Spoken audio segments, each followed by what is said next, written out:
అందరికి నమస్కారం. ఏదైతే ఈరోజు మన జనసేన పార్టీ అధ్యక్షుల వారు ఏదైతే కమిటీ ఇచ్చారో ఆ కమిటీకి నేను నాకేం జరిగిందో పూర్తి వివరణ ఇవ్వడం జరిగింది.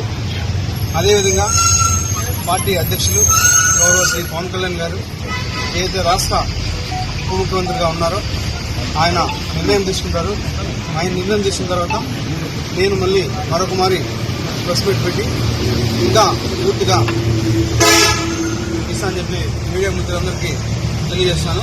మరొకసారి మీ మీద ఒక కేసు నమోదు తెలుస్తుంది. ఇప్పుడు ఇప్పుడు కావచ్చు, ముందు కావచ్చు, ఇప్పుడు కావచ్చు, ఇంకా ముందు కావచ్చు, లేకపోతే ఇంకా రాబోయే గంటలు కావచ్చు, రోజులు కావచ్చు, ఎన్ని కేసులైనా ఎదుర్కోవడానికి నేనున్నాను. నేనే ఎదుర్కొంటా.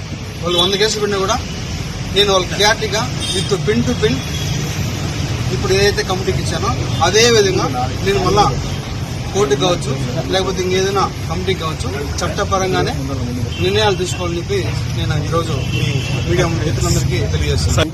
నాకు ఎవరైతే ఆ వ్యక్తికి జరిగిందో పూర్తిగా ఇది వ్యక్తిగత విషయం. దయచేసి ఎవరు కూడా పార్టీలకి రుద్దొద్దు. ముఖ్యంగా జనసేన పార్టీ అనే పేరు ఎత్తకుండా వ్యక్తిగత జరిగిన విషయం కాబట్టి వ్యక్తిగతంగానే నేను కమిటీకి సబ్మిట్ చేస్తాను. కమిటీ ఏదైతే మన పార్టీ చెప్తారో అదేవిధంగా పార్టీ కూడా నాకు చెప్తారో ఆ చెప్పిన తర్వాతే నేను ముందుకెళ్తాను. ఎందుకు కాంట్రవర్సీ చేస్తున్నారు మీరు ఎంత కాంట్రవర్సీ సార్? ఆయన మళ్ళీ రెగ్యులర్ చెప్పండి. ఎప్పుడైతే కమిటీ నుంచి పార్టీ నుంచి ఆదేశాలు వస్తాయో మరి అప్పుడే నేను ప్రజల్లోకి వస్తాను. సార్ మీ అసెంబ్లీ వీడియో నిజమా కాదా?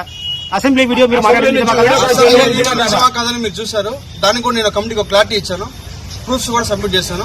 కమిటీ ఏదైతే డెసిషన్ తీసుకున్న తర్వాత మళ్ళీ నేను ఒకసారి ప్రెస్ మీట్ పెట్టి ప్రతి ఒక్క మీడియా మిత్రుడికి నేను విడమర్చి విత్ ప్రూఫ్స్ తో కూడా మళ్ళీ సబ్మిట్ చేస్తాను. ప్రెగ్నెన్సీ అయింది 60 రోజులు అంటున్నారు, నిజమా కాదా?